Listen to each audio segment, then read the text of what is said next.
భక్తులు నిలకడ, భక్తులు నిలకడగా ఉండాలి, స్టెబిలిటీగా ఉండాలి. దాన్ని మనం ఎప్పటికప్పుడు సాధన చేసుకుంటూ ఉండాలి భక్తిని అనే విషయాలు మనం మాట్లాడుకున్నాం. అలాగే ఈ వారం కూడా క్రైస్తవ్యాన్ని ఎంతగానో ప్రభావితం చేసిన సంగతుల కోసం మనం మాట్లాడుకుందాం. క్రైస్తవంలో ఎక్కువగా ప్రభావితం చేయబడిన అంశాలు ఏంటంటే చాలా ఉన్నాయి. అందులో ఒకటే ఉపవాసం. అవునా? ఉపవాసం చేయొచ్చా చేయకూడదా? చేయకూడదా? ఇది ఆన్ చేశారండి. ఇది చేయొచ్చా చేయకూడదంటే ఇది కొత్త నిబంధన ప్రజలకు ఆజ్ఞగా ఇవ్వలేదు కానీ పాత నిబంధన ప్రజలకు దేవుడు ఏం చేశాడంటే ఆజ్ఞగా ఇచ్చాడు. అవునా? కానీ కొత్త నిబంధనలో అపోస్తులు చేశారు. ప్రతి సంఘంలోనూ పెద్దలను ఏర్పరచుకుంటూ వాళ్ళు ఏం చేశారు? వాళ్ళు ఉపవాసం ఉండి ప్రార్థన చేసి వాళ్ళని ఏం చేశారంటే సంఘాలని స్థిరపరుస్తూ వెళ్ళారు. ఇప్పుడు మిమ్మల్ని ఏం చేయమని ఉపవాసం చేయమని చెప్పట్లేదు, చేయొద్దని నేను చెప్పను. కాకపోతే ప్రతి స్థానిక సంఘంలో మనం తెలుసుకోవాల్సిన అంశాలు ఉంటాయి. సంఘానికి మనం ఏం చేయాలంటే వాళ్ళకి ముందుగా తెలియపరచాలి. వాట్ ఈస్ వాట్, ఇది చేస్తే ఏమవుతుంది, చేయకపోతే ఏమవుతుంది, ఇది చేయడం వల్ల మన లైఫ్ ఎలా ఉంటుంది, మన జీవిత విధానాలు ఎలా ఉంటాయని మనం ముందుగా తెలియపరచాలి. ఎందుకంటే అప్పటికప్పుడు వెళ్ళి మనం చెప్పామనుకో ఎవరో కూడా యాక్సెప్ట్ చేయరు. చిన్నప్పటి నుంచి వంగిపోయిన మొక్కను ఎవరో కూడా నిదానం చేయలేరు. మనం ఏం చేయాలంటే ముందుగానే దాన్ని నిదానం చేసుకుంటూ వెళ్ళాలి. ఇప్పుడు ఉపవాసం ఆచరిస్తున్న దగ్గరికి వెళ్ళి నేను మనం ఆచరించగలదన్నాం అనుకోండి, ఎలా ఉంటుంది? పాత నిబంధనల భక్తులు చేయలేదా అంటారు. ఇప్పుడు సడన్ గా చేయనోడి దగ్గరికి వెళ్ళి ఉపవాసం చేయాలంటే ఎలా ఉంటుంది? మేము చిన్నప్పటి నుంచి చేయలేదు, నువ్వు ఎక్కడ కొత్త బాధ తీసుకొచ్చేద్దాం అనుకుంటారు. కాబట్టి మనం ఏం చేయాలంటే సంఘాలకి మనం సంగతులు తెలియజేస్తూ ఉండాలి. అపోస్తలుల కార్యాలు సంఘ పెద్ద వాళ్ళు ఏం చేస్తారంటే ఉపవాసం ఉండి ప్రార్థన చేసి సంఘ కాపురులను పంపించేవారు సంఘాలకు. ఒకసారి చూడండి, ఒకసారి అపోస్తలుల కార్యాలు 14:23. అపోస్తలుల కార్యాలు 14:23.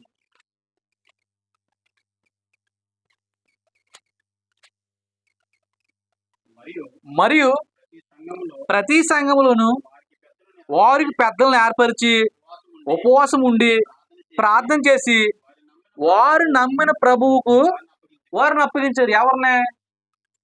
పెద్దల్ని. అంటే ఇక్కడ ఏం జరుగుతుందంటే సంఘ పెద్దలను ఏర్పాటు చేసుకున్న క్రమంలో మిగతా సంఘ పెద్దలు ఏం చేశారంటే ఉపవాసం ఉండి ప్రార్థన చేసి వాళ్ళని ఏం చేశారంటే సంఘాలను బలపరుస్తూ వెళ్ళారు. అవునా? కానీ ఇది మనకు ఆజ్ఞగా ఇవ్వలేదు.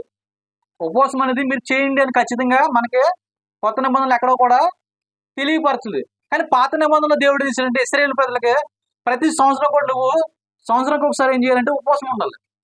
నిర్గమాకాండం, క్షమించిన లేవికాండము 16:29 నుంచి. లేవికాండము 16:29 నుంచి. ఇది మీకు నిత్యమైన కట్టడ, స్వదేశులే గాని మీ మధ్య నుండి పరదేశులే గాని వీరందరూ 7వ నెల 10వ నాడు ఏ పనైనను చేయక మిమ్ముని మీరు దుఃఖపరుచుకోవాలి. అనగా మీరు యెహోవా సన్నిధిని మీ సమస్త పాపము నుండి పవిత్రులగినట్లు ఆ దినము మిమ్ము పవిత్రపరిచినట్లు మీ నిమిత్తం ప్రాయశ్చిత్తం చేయబడిను. అది మీకు మహావిశ్రాంతి దినము. మిమ్ముని మీరు దుఃఖపరుచుకోను. ఇది నిత్యమైన కట్టడ. దేవుడు ఏం చేస్తున్నాడంటే ఇశ్రాయేలు ప్రజలకు ఏం చేస్తున్నాడంటే మీరు సంవత్సరానికి ఒకసారి 7వ నెలలో 10వ రోజు అంటే ఎన్నో రోజు? జులై 10. 7వ నెల అంటే జులై 10. మన క్యాలెండర్ కదా అది యూదుల క్యాలెండర్ ప్రకారం, ఇశ్రాయేలు క్యాలెండర్ ప్రకారం 7వ నెల 10వ తారీఖున ఏం చేయాలంటే ప్రతి ఒక్కరు కూడా పరదేశులే కానీ స్వదేశులే కానీ వాళ్ళ దాసులే కానివ్వండి యజమానులే కానివ్వండి ఏం చేయాలంటే తమను తాము దుఃఖపరుచుకోవాలి. దుఃఖపరుచుకోవడం అంటే చక్కగా భోజనం చేసి చక్కగా వాతావరణం విలాసవంతంగా బ్రతకడమా కాదు. ఆ రోజు ఏం చేయాలంటే భోజనం మానేయాలి, పరదేశులు మానేయాలి, స్వదేశులు మానేయాలి, దాసులు మానేయాలి. ఇంకేంటంటే పశువులు, పిల్లలు మొత్తం అందరూ కూడా ఏం చేయాలంటే ఆ రోజు తమ్మును తాము దుఃఖపరుచుకోవాలి. అంటే ఉపవాసం ఉండాలి. దేనికోసం ఉపవాసం ఉండమన్నాడు? ఆ రోజు వాళ్ళకి ఆ రోజు ప్రాయశ్చిత్త దినము. ప్రాయశ్చిత్త దినం అంటే సంవత్సరానికి ఒకసారి ఏం చేయాలంటే ప్రధాన యాజకుడు మందిరంలోకి వెళ్ళి అతి పరిశుద్ధ స్థలంలోకి వెళ్ళి ఏం చేయాలంటే ప్రజలందరూ పాపాల నిమిత్తము 2 మేకలు తీసుకెళ్లి వీళ్ళ పాపాలు ఆ మేకల మీద ప్రవేశపెట్టాలి. వీళ్ళ పాపాలు ఏం చేయాలి? ఆ మేకల మీదకి ట్రాన్స్ఫర్ చేసి ఒక మేకను విడిచిపెట్టేయాలి. దానికి సాదృశ్యం ఎవరు? యేసుప్రభు వారు. అవునా? యోహాను గారు ఏమన్నారు? లోక పాపం మోసుకుని పోయే గొర్రెపిల్ల. యూదులకు బాగా అర్థమవుతుంది ఆ భాష. లోక పాపములు మోసుకుని గొర్రెపిల్ల. ఈ లోకమందరి ప్రజల పాపాలందరూ ఒక వ్యక్తి మీద ఈరోజు ఏమై ట్రాన్స్ఫర్ చేయబడ్డాయి. మన పాపాలందరూ యేసుక్రీస్తు మీద మోపడ్డాయి. కాబట్టి ఆనాడు ఏం చేయబడ్డాయి అంటే వీళ్ళందరి పాపాల్లో ఆ రోజు క్షమించబడ్డాయి. కాబట్టి ఆ రోజు పాపాలు వాళ్ళ మీదకి వెళ్ళిపోయినాయి. కాబట్టి వాళ్ళు ఏం చేయాలంటే సంవత్సరం ఒకసారి ఉపవాసం చేయాలి. వాళ్ళు ఎక్కడున్నా ఖచ్చితంగా దాన్ని ఆచరించాలి. ఆ రోజు ఏది కూడా ముట్టుకోకూడదు, కనీసం నీళ్లు కూడా తాకూడదు, వాటర్ తాకూడదు, ఫుడ్ తినకూడదు. కానీ ఈరోజు మనం ఉపవాసం చూస్తే ఆలోచిస్తే పొద్దున్నే పాలు తాగొచ్చు, సాయంత్రము ఓఆర్ఎస్ఎల్ తాగొచ్చు, మధ్యలో స్నాక్స్ తినొచ్చు. అవునా? ఇది ఉపవాసం. ఇదే ఉపవాసం, ఇది మోడర్న్ ఉపవాసాలు. కానీ భక్తులు ఎలా ఆచరించారంటే ఉపవాసము వాళ్ళు ఏది కూడా ముట్టుకోలేదు. మోషే గారు ఉన్నారు. సో చూడండి ఒకసారి సందర్భం. ద్వితీయోపదేశకాండము 9వ అధ్యాయం. ద్వితీయోపదేశకాండము 9వ అధ్యాయం 18వ వచనం. మీరు యెహోవా దృష్టికి ఆ చెడు నడతను నడిచి చేసిన మీ సమస్త పాపం వలన ఆయన కోపం పుట్టించగా చూచి మునుపటి వలె అన్నపానములు మాని 40 పగల్లో 40 రాత్రులు నేను యెహోవా సన్నిధిని సాగిలపడ్డాడు. ఏం చేశాడు ఆయన? 40 పగల్లో 40 రాత్రులు ఏమయ్యాడు ఆయన? భోజనం మానేశాడు, నీళ్ళు మానేశాడు. అప్పటికే ఆయన ఏమయ్యాడంటే సీనాయి పర్వతం మీద దిగాడు. అవునా? ఆజ్ఞలు తీసి తెరవడానికి సీనాయి పర్వతం మీదకి వెళ్తే ఆయన వెళ్ళొచ్చి లోపల ఏమైపోయారంటే మమ్మల్ని అదిగో ఐగుప్తు దేశం నుంచి నడిపించినోడు ఏమైపోయాడు మాకు తెలియదు. కాబట్టి మాకేం కావాలంటే మాకు ఒక నాయకుడి కావాలి, మమ్మల్ని నడిపించడానికి నాయకుడి కావాలి. కాబట్టి నాయకుడిని ఏర్పాటు చేసుకున్నారు. ఇదిగో మేమందరం మా బంగారం పూజించి ఒక దేవతను చేసుకున్నారు వాళ్ళు. దేవుడు వెంటనే ఐగుప్తు దేశం నుంచి కారణం నడిపిస్తూ మీకు అనేక కార్యక్రమాలు మీకు కళ్ళెదురు చేశానే, అయినా సరే నా మహిళను మీరు ఏం చేశారంటే గడ్డి మీద ఎద్దులా చేశారు మీరు. కాబట్టి మీ అందరినీ కూడా నేను క్షమించను. ఆయన రోషంతో కోపంతో రగిలిపోతున్న సమయంలో ఆ కోపాన్ని రోషాన్ని తగ్గించడానికి మోషే గారు ఏం చేశారంటే ఉపవాసం చేశాడు. అవునా? 40 రోజులు 40 పగల్లో 40 రాత్రులు కంప్లీట్ ఉపవాసం చేశాడు. ఏది కూడా ముట్టుకోలేదు. ఆ ఉపవాసంలో ఏమైందంటే దేవుడి కోపం వాళ్ళ మీద చల్లారుతుంది. అప్పటికే 40 రోజులు సీనాయి పర్వతం మీద ఉన్నాడు. ఇది 40 రోజులు, మొత్తం ఎన్ని రోజులు? 80 రోజులు కంప్లీట్ ఉపవాసం చేశాడు. నీళ్లు ముట్టుకోలేదు, ఆహారం ముట్టుకోలేదు.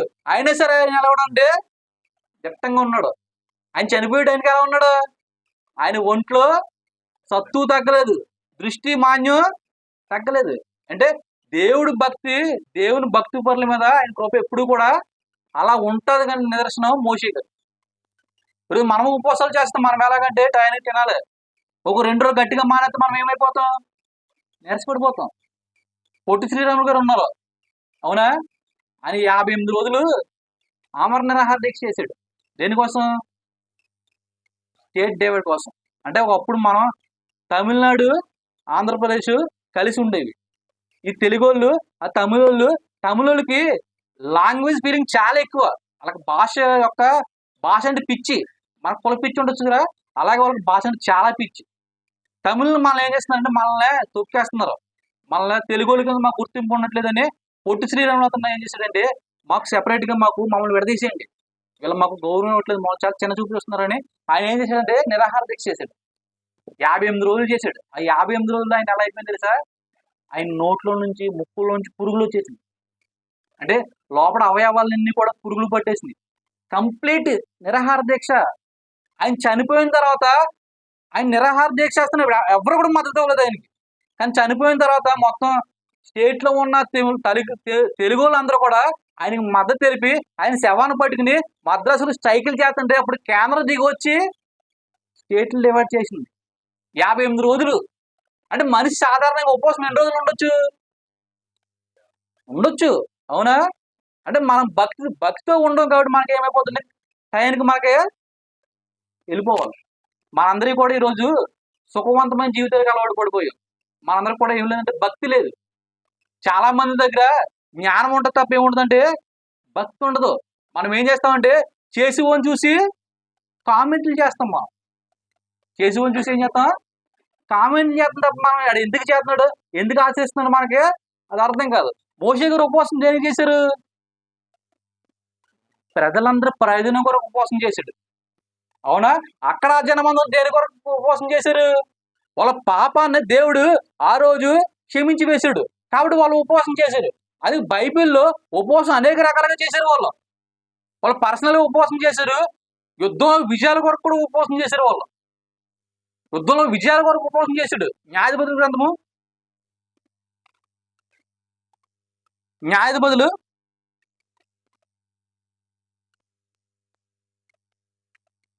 19వ అధ్యాయం, న్యాయాధిపతుల గ్రంథము 19వ అధ్యాయం 29వ వచనం. అతడు తన ఇంటికి వచ్చినప్పుడు కత్తి పట్టుకుని తన ఉపపత్నిని తీసుకుని ఆమె కీళ్లను ప్రకారము 12 ముక్కలుగా చేసి ఇశ్రాయేలు దిక్కులన్నిటికి ఆ ముక్కలను పంపాడు. ఇక సందర్భం ఏంటంటే లేవీయుడు అనే ఒక వ్యక్తి అతను ఉపపత్నిని తీసుకుని ఏం చేస్తాడంటే ప్రయాణం చేస్తున్నాడు. ప్రయాణం చేస్తున్న మార్గం మధ్యలో ఏమైందంటే గిబియా అనే ప్రాంతంలో బస చేయడానికి ఉంటాడు. ఆయన ట్రావెలింగ్ చేస్తున్నప్పుడు చీకటి పడిపోతుంటే గిబియా అనే ప్రాంతంలో ఆ రాత్రి బస్ చేసి వెళ్దాం కదా అనుకుంటాడు. కానీ రాత్రి ఏం జరుగుతుందంటే పాపం అక్కడ ఉన్న కొంతమంది ఆకతాయిలు వచ్చేసి అతని భార్యని పాడు చేసి చంపేస్తారు. ఆయన పొద్దున్న లేచి చూసుకునేసరికి తన ఉపపత్ని చనిపోయి ఉంటుంది. ఆ చనిపోయి ఉన్న క్రమంలో ఈ లేవీయుడు ఏం చేస్తారంటే తన బాధ కలిగి ఈ వార్త ఇప్పటి వరకు మన దేశంలో ఎక్కడ జరగలేదు, చాలా అన్యాయమైన వార్త కాబట్టి ఇది దేశవ్యాప్తంగా వెళ్ళాలి అందుకని ఏం చేస్తారంటే ఆ ఉపపత్ని 12 ముక్కలు చేసి 12 గోత్రాలు పంపిస్తాడు. 12 గోత్రాలు పంపిస్తాడు. ఆ శవం చూసుకున్నా ఇది ఎక్కడికి వచ్చింది, ఎందుకు వచ్చింది ఇది, అది ఎంక్వైరీ చేసి వాళ్ళు ఏం చేస్తారంటే అయ్యో మన స్వదేశంలో ఇప్పటి వరకు అటువంటి అన్యాయం ఎక్కడ జరగలేదు, ఇది అన్యులకు తెలిస్తే చాలా అవమానకరం అని ఏం చేస్తారంటే ఇది ఎక్కడ జరిగింది, ఎవరి కోసం జరిగింది అనేది వాళ్ళు ఎంక్వైరీ చేసుకుని ఆ 12 గోత్రాల పెద్దలు వచ్చి అక్కడ సమకూడు ఏం చేస్తారంటే ఇదిగో ఇది ఈ అమ్మాయిని చెరిపి చంపేస్తారంట అని వాళ్ళు ఒక 12 గోత్రాల పెద్దల్లోనే కొంతమంది వచ్చి దాన్ని నిలదీస్తారు. అవి నిలదీస్తున్న క్రమంలో ఏమవుతుందంటే ఆ చంపునులు ఎవరంటే బెన్యామీను తాలూకా తెలుస్తుంది. అవునా? ఒక అమ్మాయిని పాడు చేసి చంపాడు, చాలా సామూహిక అత్యాచారం. నిన్న కాక మొన్న ఒక అమ్మాయిని పాడు చేస్తారు, చాలా హింస పెట్టారు. ఆ అమ్మాయి ఏమైపోయిందంటే పాపం చివరికి సూసైడ్ చేసుకుంది. చాలా ఘోరం. రిపోర్టుల ప్రకారం ఏంటంటే ఇప్పుడిప్పుడే కొంతమంది రిపోర్ట్ చేస్తున్నారు ఆ అమ్మాయి బాడీలో 150 ml స్పెర్మ్ ఉందంట. అంటే ఒక మనిషి స్పెర్మ్ ఒక 10 to 15 ml వస్తుందంట. అంటే ఎంతమంది అమ్మాయి మీద సామూహికంగా అత్యాచారం చేశారు అంటే అటువంటిది దేశంలో ఎక్కడ జరగదు. అవును, ఒక నిర్భయ ఉంది, నిర్భయని అంతలో పాడు చేశారు. చేయరాని కార్యాలయాలు చేసి చేయడమే కాదు అమ్మాయి మర్మాంగంలో బీరుబొట్లు పెట్టేశారు. అంటే దేశం అంతా చెందాలి కాబట్టి ఒక డాక్టర్ అమ్మాయిని చంపైతే డాక్టర్లు అందరూ ఏం చేశారంటే నిన్న స్ట్రైక్ చేశారు. అవునా? భారతదేశంలో వాళ్ళు ఏం చేశారంటే బంధువులు ప్రకటించారు వైద్యులు అందరూ కలిపి. అంటే ఈ విషయము చేరాలి, దేశమంతా కూడా చేరాలని వాళ్ళు స్ట్రైక్ చేశారు. అలాగే ఇక్కడ కూడా ఏం జరుగుతుందంటే 12 గోత్రాలు కూడా ఆ లేవుడు ఏం చేశాడంటే దేశమంతా కూడా ఈమె అత్యాచారం గురించి తెలియపరచాలి కాబట్టి ఆ అమ్మాయిని ఏం చేశాడు 12 ముక్కలు చేసి 12 గోత్రాలు పంపించాడు. వచ్చారు, బెంజమీయుడు తాలూకా తెలిసింది, అయ్యో మీ వాడే చేశాడు అతను మాకు అప్పచెప్పంటే వాళ్ళు ఏమన్నారంటే బెంజమీయులు అబ్బాబ్బా కుదరలా అన్నారు. అంటే వాళ్ళు ఏం చేస్తున్నారు అక్కడ ఒక తప్పుడు వాడికి వాళ్ళు సహాయం చేస్తున్నారు. అవునా? వెంటనే వచ్చేసింది, గోత్రం అంతా వచ్చేసింది, మా వాడిని మేము ఎట్టి పరిస్థితుల్లో వదలం, అటు తప్పే చేసాడు అయినా సరే వాడికి మేము సపోర్ట్ చేసామన్నారు. సరే మీరు వాడు మాకు వదలకపోతే మేము మీద యుద్ధం ప్రకటించవలసి వస్తుంది అన్నారు. సరే యుద్ధం చేసుకుందాం రండి అంటే 11 గోత్రాలు ఒకవైపు, ఒక గోత్రం ఒకవైపు ఉండిపోతుంది. 11 గోత్రాలు ఒకవైపు, ఒక గోత్రం ఒకవైపు ఉండిపోయి వాళ్ళు యుద్ధం చేసుకున్న సమయంలో ఈ బెన్యామీలు అంటే ఎటువంటి వాళ్ళు అంటే యుద్ధశూరులు. ఈ బెన్యామీలు అంటే ఎటువంటి వాళ్ళు అంటే యుద్ధంలో మంచి దిట్ట వాళ్ళు, యుద్ధ వీరులు, ఎంత టాలెంటెడ్ పర్సన్స్ అంటే వాళ్ళు ఎక్కడ తల వెంటికి నిలబెట్టి అక్కడ నుంచి ఒడిసెలతో కొట్టగల సామర్థ్యం వాళ్ళు, అంత టాలెంటెడ్ పర్సన్స్. మనకు అక్కడ ఉన్న ఏం రాసిందో కూడా కనపడదు. మనకి ఆ తొలుపు మీద అక్షరాలు ఉన్నాయి, ఏం రాసిందో కనపడదా? కనపడదు. కానీ అక్కడ తల వెంటికి నిలబెట్టి ఇలా పట్టుకుంటే ఒడిసెలతో కొట్టగలుగుతారంట, రాళ్ళతో కొట్టగలుగుతారంట వాళ్ళు. అంత టాలెంటెడ్ పర్సన్స్ మీదకే ఈ 11 గోత్రాలు యుద్ధానికి వెళ్తున్నాయి. 20 అధ్యాయం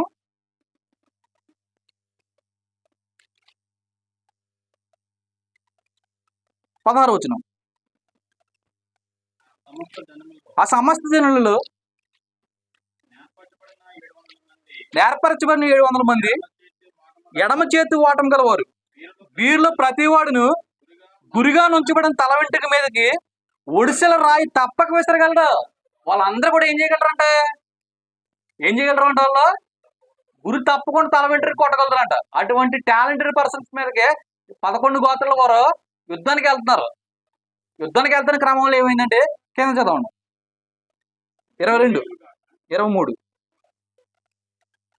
మరియు ఇశ్రాయేలీయులు పోయి సాయంకాలం వరకు యెహోవా యొద్ద ఏడ్చుచు, మా సహోదరులైనను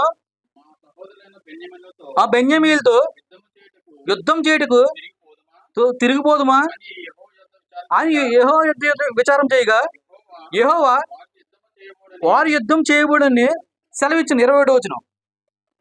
బెన్యామీయులు గిబియాలో నుండి బయటికి వచ్చి ఆ దినమున ఇశ్రాయేలీయులలో 22,000 మందిని చంపేశారంట. ఎవరిని చంపేశారు? 11 గోత్రాల్లో ఉన్న మనుషుల్ని ఎవరు చంపారు? బెన్యామీయులు చంపేశారు. ఎందుకంటే వాళ్ళు ఎవరు? యుద్ధంలో ఆరితేరిన వాళ్ళు, యుద్ధంలో వీరులు, యుద్ధంలో పరాక్రములు. వాళ్ళు ఏం చేశారంటే 11 గోత్రాలకు సంబంధించిన వాళ్ళని 22,000 మందిని చంపేశారు. అయ్యో ఇదిగో మాకు ఇంత అన్యాయం జరిగింది, మేము వాళ్ళ ఎందుకు యుద్ధం వెళ్తే మమ్మల్ని ఇంతమందిని చంపేశారు, మరి యుద్ధం చేయమంటావా లేదా అని దేవుని యొద్దకు వెళ్ళి విచారణ చేస్తుంటే, మీరు యుద్ధం చేయండి అన్నాడు దేవుడు. యుద్ధం చేయండి నేడుతున్నాడు. ఎలాంటి మీరు వెళ్ళండి అని చెప్పాడు దేవుడు. కింద చదవండి 24. కాబట్టి ఇశ్రాయేలీయులు 2వ దినమున బెన్యామీయులతో యుద్ధం ఎదుర్కొనక చేయరాగా, ఆ 2వ దినమున బెన్యామీయులు వారిని ఎదుర్కొన్నట్టుకు గిబియాల నుండి బయలుదేరి వచ్చి ఇశ్రాయేలీయులలో 18,000 మందిని 18,000 మందిని నేల గురించి సంహరించారు. ముందు ఎంతమందిని చెప్పారు? 22,000 మందిని. ఇప్పుడు ఎంతమంది చెప్పారు? 18,000 మంది. మొత్తం ఎంతమంది? 40,000 మందిని చంపేశారు. ఎవరు? బెన్యామీయులు. 11 గోత్రాల్లోని 40,000 మందిని చంపేశారు వాళ్ళు. అప్పుడు వాళ్ళు ఏం చేస్తున్నారంటే దేవుడి దగ్గరికి మరలా వెళ్ళి విచారణ చేస్తున్నారు. ఎలా చేస్తున్నారని చూడండి ఒకసారి. కత్తి దుయ్యవారు కంటిన్యూషన్ 26 కంటిన్యూషన్. వీరందరూ కత్తి దుయ్యవారు. అప్పుడు ఇశ్రాయేలీయులందరూ జనులందరూ పోయి బేతేలునకు ప్రవేశించి ఏడ్చుచు సాయంకాలం వరకు అక్కడ యెహోవా సన్నిధిలో కూర్చుండుచు ఉపవాసం ఉండి దహన బలులను సమాధాన బలులను యెహోవా సన్నిధిని అర్పించారు. ఎప్పుడు వచ్చారు వాళ్ళు? 40,000 మంది చచ్చిపోతారు కానీ వాళ్ళకి ఏం రాలేదు, వివరం రాలేదు. ఏదంటారు కదా, సవరం పోతుంది కానీ వివరం రాలేదు. వాళ్ళు ఏం చేశారంటే ముందు ఏమయ్యారంటే మేము ఎక్కువ జనబలం ఉంది కదా మా దగ్గర. వాళ్ళు ఎంత ఉన్నారు? బెన్యామీయులు మహా అయితే ఇక్కడ గిబియాలో కొంతమంది, అక్కడ కొంతమంది, ఇక్కడ కొంతమంది ఉన్నారు. ఏదైనా సరే మేము వెళ్ళిపోయి 11 మంది ఒకవైపు మన కూటమిలాగా ఉంటుంది ఇది. అవునా? కూటమిలాగా ఏమైంది? అలా కొట్టేది అనుకున్నారు. కొట్టారు. బెన్యామీయులు మంచి దట్టంగా కొట్టేశారు, ముందు కొట్టేశారు. కానీ వీళ్ళు వెనకాల ఎవరు ఉన్నారు? ఇప్పుడు ఈ బలహీనుల వెనకాల దేవుడు ఉన్నాడు. దేవుడు రావడం గల కారణం ఏంటి? వీళ్ళు ఏమవుతున్నారు? అక్కడికి వచ్చి ఉపవాసం ఉండి ప్రార్థన చేసి దహన బలులు అర్పించారు. అవునా? అక్కడ యెహోవా సన్నిధిని కూర్చుండుచు ఉపవాసం ఉండి దహన బలులను సమాధాన బలులను యెహోవా సన్నిధిని అర్పించారు. ఎప్పుడైతే వాళ్ళు ఉపవాసం ఉండి ప్రార్థన చేసి దహన బలులు సమాధాన బలులు అర్పించారు, వెంటనే వాళ్ళకి ఏమొచ్చిందంటే ఆ యుద్ధంలో విజయం చేకూర్చాడు దేవుడు. అంటే పాత నిబంధన ప్రజలు ఎలా ఉండేవారు అంటే ఉపవాసం చేయడానికి కారణం ఏంటంటే సమాజం శ్రేయస్ కొరకు ఉండేవారు. వాళ్ళు సమాజం యొక్క శ్రేయస్ కొరకు. ఒక అమ్మాయిని పాడు చేసి చంపేటువంటి మాటల అది సమాజంలో ఎక్కడో కూడా జరగకూడదు. అంతేనే కదా ఈ రోజుకి మనకు స్ట్రైకులు చేయడానికి కారణం ఏంటి? రేపు పొద్దున ఇప్పుడు ఈ రోజు అంటే కోల్కతాలో జరిగింది, రేపు పొద్దున మన కళ్ళ ఎదురుగా జరుగుతుంది. కాబట్టి మనమందరం కూడా దానికి ఏం చేస్తున్నాం, మనం మద్దతు తెలుపుతున్నాం. ఇప్పుడు ఈ రోజు ఎక్కడో జరిగింది కదా వదిలేస్తే రేపు పొద్దున మనకే జరుగుతుంది. అవునా? దానికి మనం అందరం ఏం చేయాలంటే మనమందరం కూడా ముందుకెళ్ళి దాన్ని ఖండించాలండి. వీళ్ళందరూ వేస్తుంటే వాళ్ళు ఏమయ్యారంటే మనకున్న బలం చేత వాళ్ళందరూ ఏమైపోయారంటే వాళ్ళందరూ ఏమయ్యారు, వీళ్ళని చంపేశారు పాపం. 18,000 మందిని 22,000 మందిని ఒకసారి చంపారు, 18,000 మందిని ఒకసారి చంపేశారు. మేము ఏం చేయలేకపోతున్నాం, ఈ అన్యాయాన్ని మేము అరికట్టలేకపోతున్నాం. దేవుడా నీవే మాకు దిక్కు అని వీళ్ళు ఏం చేశారంటే ఉపవాసం ఉండి దేవుడికి ప్రార్థన చేశారు. వెంటనే దేవుడికి వాళ్ళకి ఏం చేశాడంటే విజయం చేకూర్చాడు. వెంటనే వీళ్ళకి బెన్యామీనుల మీద దేవుడు వేసాడు, విజయం చేకూర్చాడు. 41వ అధ్యాయం 41వ వచనం, అదే 20 అధ్యాయం 41వ వచనం. ఇశ్రాయేలు తిరిగినప్పుడు బెన్యామీయులు తమకు అపజయము కలిగినది తెలుసుకుని విభ్రాంతి ఉంది. ఎడారి మార్గము తట్టు ఇశ్రాయేలు ఎదుట వెనుకకు తిరిగిరి గాని యుద్ధమున తరమబడగా పట్టణంలో నుండి వచ్చిన వారు మధ్య మార్గం అందే వారిని చంపిరి. ఏమైపోయారు వల్ల? అప్పటి వరకు కూడా బెన్యామీనులకి యుద్ధంలో ఓటమంటే అంటూ కూడా తెలియదు. కానీ ఎప్పుడైతే ఇశ్రాయేలు ప్రజలందరూ ఉపవాసం చేసి దహన బలులు సమాధాన బలులు అర్పించి దేవుడి దగ్గర మోకాళ్ళను ప్రార్థన చేశారో దేవుడు ఏం చేసాడు? వీళ్ళకి విజయాన్ని చేకూర్చాడు. ఇశ్రాయేలు ప్రజలకే సహాయాన్ని దేవుడు అనుగ్రహించాడు. అంటే ఒకనాడు ఏం చేశారంటే సమాజ శ్రేయస్సు కొరకు ఉపవాసం ఉండేవారు. ప్రజలందరూ పాపాలు క్షమించబడ్డాయని కదా ఉపవాసం ఉన్నారు. ఈరోజు మనం దేని కొరకు ఉంటున్నాం? ఉపవాసం మనకే తెలియబడాలి. మనం ఉపవాసం ఉంటే సంఘం యొక్క క్షేమవృద్ధి కొరకు మనం ఉపవాసం ఉంటున్నామా, లేదా కుటుంబం యొక్క క్షేమవృద్ధి కొరకు మనం ఉపవాసం ఉంటున్నామా, లేదా మన చుట్టుపక్కల వారందరి కొరకు మనం ఉపవాసం ఉంటున్నామా? వాళ్ళు ఎలా ఉపవాసం ఉండాలంటే ఎవరికైనా వ్యాధి వస్తే వ్యాధి తగ్గిదాకా ఉపవాసం ఉండేవారు. అవునా? మనం ఎలా ఉంటామంటే వ్యాధి వస్తే ఇంకా చావలేదని బాధపడతాం. మనం అలా ఉంటాం. కానీ ఆ ఇశ్రాయేలు ప్రజలు ఎలా ఉంటే ఎవరికైనా వ్యాధి చూపిందనుకో ఉపవాసం ఉండి ప్రార్థన చేసేవాడు. ఇప్పుడు సౌలు ఉన్నాడు. సౌలు దావీదుకి ఏంటిది ఎన్నోసార్లు చంపడానికి ప్రయత్నం చేశాడు. అవునా? సౌలు దావీదు ఎక్కడ కనపడితే అక్కడ చంపేదామని ప్రయత్నం చేశాడు. సౌలు మరణ వార్త విని దావీదు సాయంకాలం వరకు కూడా ఉపవాసం ఉన్నాడు. అంత గొప్ప భక్తుల వాళ్ళు. అంటే ఒక వ్యక్తి యోనాతాను కూడా చనిపోయాడు. అప్పుడు వాళ్ళ ఫ్రెండ్ చనిపోయాడు, వాళ్ళ శత్రువు చనిపోయాడు. వాళ్ళు ఇద్దరు వార్త చెవును వినపడ్డాడు. దావీదు గారు ఏం చేశారంటే సాయంకాలం వరకు కూడా ఉపవాసం ఉండి ఏది కూడా ముట్టుకోలేదంట. అంటే ఉపవాసంలో విజయాన్ని చేకూర్చాడు దేవుడు వాళ్ళకి. ఉపవాసంలో పాపక్షమాపణ కలిగించాడు దేవుడు. ఉపవాసంలో ఏంటంటే బలాన్ని ఇచ్చాడు దేవుడు వాళ్ళకి. ఇంకో సందర్భం మనం చూసుకుందాం. సమూయేలు మొదటి గ్రంథము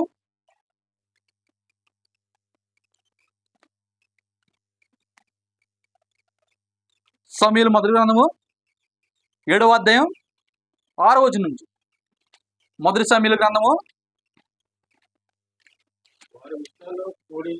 విస్సాలో కూడుకుని 2వ వచనం చదవండి. మందసము కిర్యతయిములో నుండి కాలము 20 సంవత్సరాలు అయిన ఇశ్రాయేలందరూ యెహోవాను అనుసరింప దుఃఖించుచున్నారు. ఇక్కడ జరిగిన సందర్భం ఏంటంటే ఈ ఇశ్రాయేలు మీద ఫిలిష్తీయులు యుద్ధం చేసి మందసాన్ని పట్టుకెళ్ళిపోరు.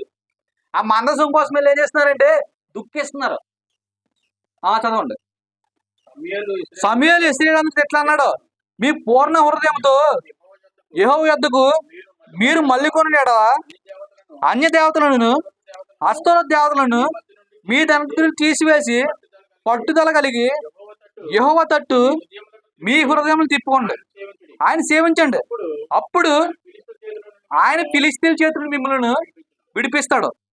అంతటా ఇశ్రాయేలు బయలుదేవతలను అస్తోరెతు దేవతలను తీసివేసి యెహోవా మాత్రమే సేవించారు.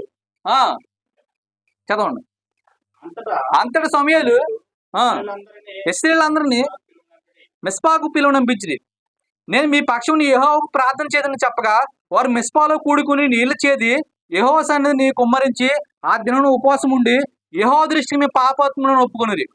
మిస్పాలో సమూయేలు ఇశ్రాయేలుకు న్యాయం తీర్చుండెను.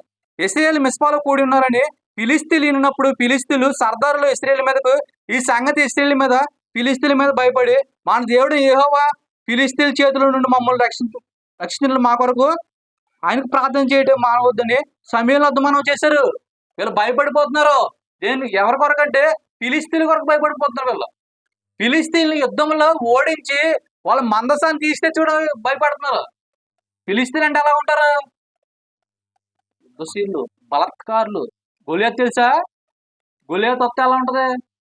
ఈ సీలింగ్ తగిలేద్దేమో, ఇంకా పైన ఉంటాడు, ఆ స్లాబ్ తగిలేద్దేమో, అంతంత మనుషులు ఉంటారు వాళ్ళు. అవునా? అంటే ఫిలిస్తీన్ మంచి యుద్ధ వీరులు, మంచి బలత్కారులు వాళ్ళు. అటువంటి వాళ్ళ దగ్గర మేము వెళ్ళాలా, మా మనసాన్ని మేము తెచ్చుకోవాలా అని ఇశ్రాయేలు భయపడిపోతున్న సమయంలో ఏం చేశాడంటే సమూయేలు ఓదార్పునిస్తున్నాడు. మీరు వెళ్ళండి, దేవుడు మీ వెనకాల ఉంటాడని చెప్తున్నారు. అవి వెళ్తున్న క్రమంలో ఏం చేశారంటే వాళ్ళు ఉపవాసం ఉన్నారు. చదవండి. సమూయేలు పాలు విడవని ఒక గొర్రె పిల్లను యెహోవాకు సర్వాంగ బలిగా అర్పించి ఇశ్రాయేలు పక్షమున యెహోవాను ప్రార్థన చేయగా యెహోవా అతని ప్రార్థన అంగీకరించిన. సమూయేలు దహన బలి అర్పించుండగా ఫిలిస్తీన్ యుద్ధం చేయటకే ఇశ్రాయేలు మీదకి వచ్చి, అయితే యెహోవా ఉరిమించి తారుమారు చేయగా ఓడిపోయారు. ఏమైపోయారు? వాళ్ళ ఓటమి పోలేపోయారు. దేని కొరకు? ఉపవాసం ఉన్నారు వాళ్ళు. ముందేం చదువుకున్నాం మన పైన? వాళ్ళు భయపడ్డారు. ఫిలిస్తీన్లకు తలపడడానికి వాళ్ళు ఏమయ్యారు? భయపడ్డారు. ఎప్పుడైతే ఉపవాసం ఉండి ప్రార్థన చేశారో ఆ ఉపవాసంలో ఏమొచ్చింది? వాళ్ళకి విజయం చేకూర్చింది.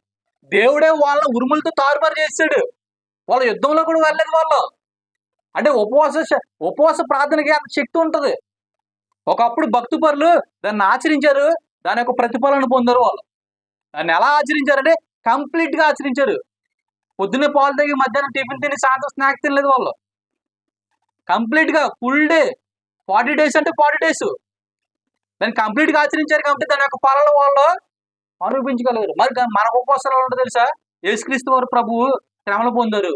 అవునా? మనం కూడా 90 days చేస్తాం. ఎలా చేస్తాం మనం? ఆయన శ్రమ పొందుడు కాబట్టి మనం కూడా శ్రమ పొందుతాం. మనకు శ్రమ అంటే ఏంటి? శ్రమ అంటే ఏంటి తెలుసా? మాంసం తినకపోవడం శ్రమ అంటే నాన్ వెజ్ ఆ 40 రోజులు కూడా కొంతమంది ఏం చేస్తారు? నాన్ వెజ్ మానేస్తారు. నాన్ వెజ్ మానేయడమే వాళ్ళకి శ్రమ. కానీ యేసుక్రీస్తు నీళ్ళు తాగలేదు, ఎక్కడ కూడా ఆహారం తినలేదు. మోషే గారు నీళ్ళు తాగలేదు, ఎక్కడ కూడా ఆహారం తినలేదు. అంటే వాళ్ళు ఉపవాసం పెట్టుకున్నారంటే కంప్లీట్ గా అప్పటి వరకు ఆచరిస్తూ ఉంటారు. కొంతమంది అయితే ఉపవాసం ఎలా ఆచరిస్తారంటే ఉపవాస గడియల్లో ఉమ్ము కూడా మింగరు. ఉమ్ము వస్తే బయటకు చేస్తారు అరబ్స్, తెలుసా? వాళ్ళు పగలంతా ఉపవాసం ఆచరిస్తారు, ఆ టైంలో ఉమ్ము కూడా మింగరు. కానీ నైట్ అంతా ఫుల్గా తినేస్తారు. వాళ్ళ ఆచారం అది. అంటే మనం దేన్నైనా ఆచరిస్తున్నామంటే దానికోసం ఫుల్ ఫ్లెడ్జ్డ్గా తెలిసిన ఆచరించాలి. వాళ్ళు ఆచరించారు. ఇశ్రాయేలు భక్తులు కరెక్టే, దేనికోసం ఆచరించారు? సమాధానం శ్రేయస్సు కొరకు ఆచరించారు. కాబట్టి దేవుడు వాళ్ళకే సమాధానం అనుగ్రహించాడు. వాళ్ళ కుటుంబాల కొరకు వాళ్ళ ఉపవాసాన్ని ఆచరించారు. కాబట్టి వాళ్ళ కుటుంబాల్లో ఆశీర్వదించబడ్డాయి. యుద్ధంలో విజయాలు చేకూర్చుకోవడానికి వాళ్ళ ఉపవాసాన్ని ఆచరించారు. కాబట్టి దేవుడు వాళ్ళ యుద్ధంలో విజయాలు ఇచ్చాడు. దుర్మార్గులను కూడా దేవుడు ఇచ్చాడంటే ఉపవాస ప్రార్థన ద్వారా క్షమించబడ్డాడంట.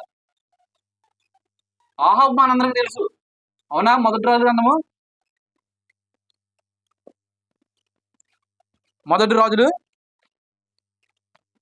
21వ అధ్యాయం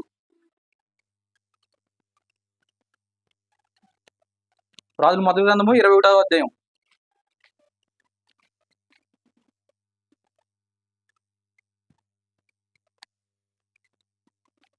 17వ వచనం. అప్పుడు యెహోవాకు ఇష్టపడిన ఏలియాకు కాల్ కలిగింది. నీవు లేచి సౌందర్యం ఉన్న ఇశ్రాయేలు రాజైన అహాబును ఎదుర్కొనేందుకు బయలుదేరు.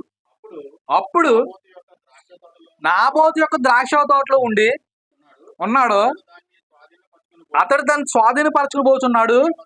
నీవు అతను చూసి ఇలాగ ప్రకటించు, యెహోవా సెలవిచ్చింది అనగా దీన్ని స్వాధీనపరచుకుందామని నీవు నాబోతుని చంపించుకోనగా యెహోవా సెలవిచ్చింది ఏమనగా ఏ స్థలమందు కుక్కలు నాబోతు యొక్క రక్తం నాకును, ఆ స్థలమందే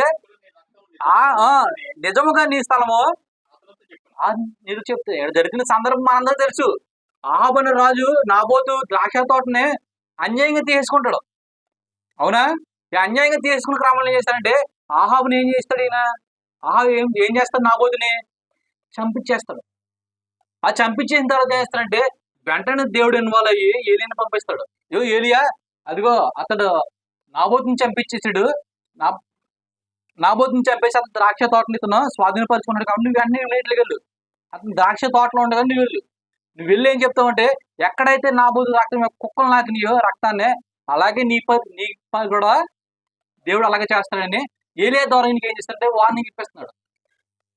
ఎలాగైతే నువ్వు నాబోతు రక్తాన్ని కుక్కలు నాకించావో అలాగే నీకు కూడా జరుగుతుంది. ఎందుకంటే నువ్వు ఒక మంచివాడిని చంపేశావు, నువ్వు బీదవాడిని చంపేశావు, నువ్వు అన్యాయం చేసావు. కాబట్టి దేవుడు నీకు ఏం చేస్తాడంటే నీ సంతానాన్ని మొత్తం కూడా దేవుడు నాశనం చేస్తాడు. నీ సంతానంలో ఏ ఒక్క పురుషుడు కూడా ఉండడు, నీతోనే నీ వంశం సర్వనాశనం అయిపోతుంది అని దేవుడు వాళ్ళకి వార్నింగ్ ఇప్పిస్తున్నాడు. 27వ అధ్యాయం 27వ వచనం 27. ఆ మాటలు విని తన వస్త్రములు చింపుకొని గోలిబట్టు కట్టుకొని 22 చదవండి ఒకసారి. ఇశ్రాయేలు వారు పాపం చేయుటకు నీవు కారకుడు వైతివి, నాకు పాపం పుట్టించు గనుక నేబాతు కుమారుడు యెరోబోము కుటుంబమునకును అహీయా కుమారుడైన బయషా కుటుంబమునకు నేను చేసినట్లు నీ కుటుంబానికి కూడా చేస్తాను. ఎవరికి చెప్తున్నాడు ఈ మాటలు? ఎవరికి చెప్తున్నాడు? ఆహాబు చెప్తున్నాడు. ఎలాగైతే యెరోబోము కుటుంబాన్ని చేశానో, ఎలాగైతే బయషా కుటుంబాన్ని చేశానో, వాళ్ళ కుటుంబాలను పూర్తిగా పురుషుడు ఎవరో కూడా లేకుండా వాళ్ళ వంశాలను నేను నాశనం చేస్తాను కదా, అలాగే నీ కుటుంబాన్ని కూడా నేను నాశనం చేసేస్తాను. ఏలియా ద్వారా ఆహాబుకి సందేశాన్ని వినిపిస్తే వెంటనే ఆహాబు ఏం చేశాడంటే, ఇప్పుడు చదవండి 27. ఆహాబు ఆ మాటలు విని తన వస్త్రములు చింపుకుని గోనె బట్ట కట్టుకుని ఉపవాసం ఉండి గోనె బట్ట మీద పరుండి బ్యాకులు పడుచుండగా యెహోవా వాక్కు ఏలియాకు ప్రత్యక్షమై ఇలా చెప్తున్నాడు, ఆహాబు నాకు భయపడి వినయముగా ప్రవర్తించుడు చూచిదువా? నాకు భయపడి అతని వినయముగా ప్రవర్తించుడు చేత ఆ అపాయము అతని కాలమందు సంభవించకుండా ఆపి అతని కుమారుని కాలమందును అతని కుటుంబీకుల మీద నేను దాన్ని రప్పిస్తాను. ఎప్పుడైతే ఏలియా వచ్చి ఆహాబుకు వార్నింగ్ ఇచ్చాడు, వెంటనే ఆహాబు ఏం చేశాడు? ఉపవాసం ఉన్నాడు. ఎలా ఉన్నాడు? గోనె బట్ట కట్టుకుని వెంటనే బూడిదలో కూర్చుకుని వ్యాకులు పడుతున్నాడు. మన ఉపవాసాలు ఎలా ఉంటామంటే చక్కగా ఏసీ రూముల్లో ఉండి ఏం చేస్తాం? మనం ఆ రోజంతా పడుకుంటే ఆకలేదు కదా, అవును, నిద్రలో ఆకలేద్దా? ఏం ఉండదు. కాబట్టి మనకి ఏం చేద్దామంటే ఆ రోజంతా ఫుల్గా రెస్ట్ తీసుకుంటాం. కానీ ఆయన రాజు అనే ఆహాన్ని విడిచిపెట్టి ఎప్పుడైతే దేవుడి ద్వారా అతని హెచ్చరికలు వచ్చినాయో వెంటనే నేను రాజుని కదనే ఆ విషయాన్ని విడిచిపెట్టేసి ఆయన మరణం నుండి విడుదల కలిగించుకోవడం చేస్తాడంటే ఆయన వస్త్రాలు చింపేసుకుని ఆయన గోనెబట్ట ధరించుకుని కింద పడిపోయి ఏం చేస్తాడంటే వ్యాకులు పడతాడు. ఆ సందర్భాన్ని ఎప్పుడైతే దేవుడు చూశాడో వెంటనే మళ్ళీ ఏలియాకు వార్త వచ్చింది, ఇగో నువ్వు చూసావా ఆహాబు నాకు భయపడ్డాడు, నేను చంపుతానని చెప్పాను కదా, నాకు భయపడ్డాడు, నాకు వినయం చూపిస్తున్నాడు. కాబట్టి నేను ఏం చేస్తానంటే ఆహాబు నేను దేవుడు ప్రేమమయుడు, కృపామయుడు, జాలిగలవాడు. అవునా? ఎటువంటి పాపాత్ముడు కూడా క్షమాపణ అడిగి దేవుడు చేస్తాడు, క్షమిస్తాడు అనకు నిదర్శనం. ఆహాబు ఎటువంటిడు అంటే ఇశ్రాయేలు రాజులు అందరిలో కూడా దుర్మార్గుడు, ఏ1 కేటగిరీ చెందినవాడు. ఇశ్రాయేలు రాజులందరినీ నిలబెడితే ఫస్ట్ ఎవరు వస్తారంటే ఆహాబు వస్తారు. ఇంతకుముందు ఎవరు వచ్చేవారంటే యెరోబోము వచ్చేవాడు. ఇశ్రాయేలు రాజులందరిలో కూడా ఎలా కంపేర్ చేసేవాడు దేవుడు, ఇతను కూడా యెరోబోము లాంటి వాడు అనేవాడు, ఇతను కూడా యెరోబోము లాంటి వాడు అనేవాడు. కానీ ఎప్పుడైతే ఆహాబు వచ్చాడో ఇతను ఏమన్నాడంటే వాళ్ళ పితరులందరికంటే దౌర్భాగ్యుడు అన్నాడు. మొదటి రాజు గ్రంథము 16:30 16:30 వచ్చిన ఓమ్రి కుమారుడైన ఆహాబు తన పూర్వీకులందరికంటే మించినంతగా యెహోవా దృష్టికి చెడుతనం చేశాడు. ఏం చేశాడు? ఆయన పూర్వీకులందరికంటే గెంటేసి వెళ్ళిపోయాడు. ఆయన ఎవరు వస్తారంటే నేనే వస్తానండి ఫస్ట్ ర్యాంకులోకి వెళ్ళాడు ఆయన. పూర్వీకులందరికంటే దుర్మార్గుడు అంట. దుర్మార్గులు అనుకుంటే పూర్వీకులందరికంటే దుర్మార్గుడికి వచ్చాడు ఆహాబు. ఈ ఆహాబుని కూడా దేవుడు చేశాడు, ఎందుకు క్షమించాడు? ఉపవాసం ఉండి వ్యాకులు పడ్డాడు, కింద పడిపోయి నేను చేసిన తప్పేని ఒప్పుకున్నాడేమో. అవునా? అంటే దేవుడు దీని ద్వారా సందేశం ఏం తెలియజేస్తానంటే, ఎంత ఎటువంతుడికైనా మారు మనసు కలిగితే దేవుడు ఖచ్చితంగా క్షమిస్తాడు. ఆహాబు లాంటి దుర్మార్గుని క్షమించాడు. ఏం చేశాడంటే కంప్లీట్ గా నేను నిన్ను ఆన్ చేస్తాను, నీ సంతానం ఆన్ చేస్తాడు. కానీ ఆయన ఎప్పుడైతే ఉపవాస ప్రార్థన చేసి వ్యాకులు పడ్డాడో అప్పుడు ఏం చేశాడంటే దేవుడు, అదిగో అతను నాకు భయపడ్డాడో నేను ఏం చేస్తానంటే అతన్ని నేను ఇప్పుడు కుదిరేస్తాను, అతని పిల్లల కాలంలో దాన్ని నేను ప్రవేశపెడతాను. నాకు మారు మనసు వచ్చింది కదా, కాబట్టి నేను ఏం చేస్తానంటే ఎక్స్క్యూజ్ చేస్తాను, దాన్ని పోస్ట్ పోన్ చేస్తాను, నెక్స్ట్ జనరేషన్కి వేస్తాను. నేను చెప్పింది నెరవేర్చుకుంటున్నాను, సమూలంగా నాశనం చేయడం ఖాయం. ఎందుకంటే వాళ్ళు ఎంత దుర్మార్గులు అంటే, ఇతనే దుర్మార్గుడు అంటే ఇతను మించింది అతని భార్య యెజబెలు. కొత్త ఏం తెచ్చుకుంది? కట్న కానుకలు తెచ్చుకోలేదు, విగ్రహాలు తెచ్చుకుంది. అవునా? విగ్రహాలు తెచ్చేసుకుంది, బయలుని దేవతలు తెచ్చేసుకుంది, 480 మంది ప్రాప్తులు తెచ్చుకుంది. వీళ్ళందరినీ కూడా, ఇశ్రాయేలు అందరినీ కూడా ఎక్కువగా విగ్రహాల వైపు ప్రభావితం చేసింది ఎవరంటే ఆహాబు యొక్క భార్య. అటువంటి ఆహాబును కూడా దేవుడు క్షమించగలిగాడంటే దానికి ప్రధాన కారణం ఏంటంటే అతను మారు మనసు పొంది ఉపవాసం ఉండడమే కారణం. ఈ రోజు కూడా మన జీవితాల్లో మనం తెలుసో తెలియక ఎన్నో తప్పులు చేస్తున్నాం. మనం నేర్చుకోవాల్సింది ఏంటంటే, మిమ్మల్ని ఎవరినైనా ఉపవాసం చేయడం మన బలవంతం పెట్టం. ఎందుకంటే భక్తుల ద్వారా మనం నేర్చుకోవాల్సింది చాలా ఉంటాయి. కొన్ని డైరెక్ట్ కమెంట్స్ ఉంటాయి, కొన్ని ఇండైరెక్ట్గా ఉంటాయి. కొత్త నిబంధనలు మనకు ఆజ్ఞగా ఇవ్వలేదు, కానీ భక్తులు పాటించారు. ఇది చేయడం వల్ల తప్పు కాదు. ఇప్పుడు సంగీతం ఉంది, సంగీతం వాయిద్యాలు వాయించడం దాన్ని అపోస్తులు ఎక్కడ చేయలేదు. అవునా? దాన్ని వాయించిన తప్పు అంటారు కొంతమంది. ఇప్పుడు అపోస్తులు చేయలేదు కానీ మనం చేస్తే ఎక్కడ కూడా చెయ్యమని లేదు, చేయొద్దని లేదు కానీ కొంతమంది వాదిస్తారు. అపోస్తులు చేయలేదు ఆ వాయిద్యాలు ఎక్కడ కూడా. కానీ ఉపవాసం ఏం చేశారు అపోస్తులు? యేసుప్రభువు వారు కూడా అంటారు, ఒకవేళ ఉపవాసం ఉన్నామంటే ఎలా ఉండాలంట? శాస్త్రులు పరిచయలు ఉన్నట్టు కాదు, ఇగో పెద్ద ఫ్లెక్స్ చేసుకుని 40 రోజులు మేము ఉపవాసం ఉంటాము, ఈ 40 రోజులు కూడా మేమేమి తినం. ఉపవాస ప్రార్థన అన్నారు. రాత్రి వెళ్ళగానే నాకు ఏం చేశారంటే కాఫీ ఇచ్చారు, తాగా అన్నారు. ఉపవాసం కదండి అన్నాడు. మనకు కాదా అన్నాడు ఆయన. అయిపోగానే ఏం చేశారంటే భోజనం పెట్టారు. నాకు నేను ఇటువంటి ఇంటికి వెళ్ళం కానీ బలి విచిత్రంగా ఉంటుంది నాకు. మనం అన్ని కూడా నేర్చుకోవాలి కాబట్టి వెళ్తాం. ఉపవాస ప్రార్థన అన్నారు కానీ మనకు కాదని అంటున్నాడు ఆయన. మరి ఎవరికంటే విశ్వాసులు కంట. అంటే దేనికోసం మనం ఆచరిస్తున్నాం అంటే మన భక్తి జీవితంలో దాన్ని నలగ కొట్టుకోవాలి. ఉపవాసం అనేది మన భౌతికానికి, మన శరీరానికి మంచిది. ఒక రోజు ఉపవాసం ఉండడం మంచిది తెలుసా? ఇంతకు ముందు డాక్టర్ దగ్గరికి వెళ్తే గట్టిగా తిండి అనేవారు. ఇప్పుడు డాక్టర్ దగ్గరికి వెళ్తుంటే వెనకంటున్నారు. డైట్ చేయాలి. ఒక రోజు ఉండడం వల్ల ఏంటంటే మన శరీరానికి మంచిది. అంతకుముందు తినేసినవన్నీ ఉంటాయి కాబట్టి అది రీప్రొడక్ట్ చేసుకుంటుంది.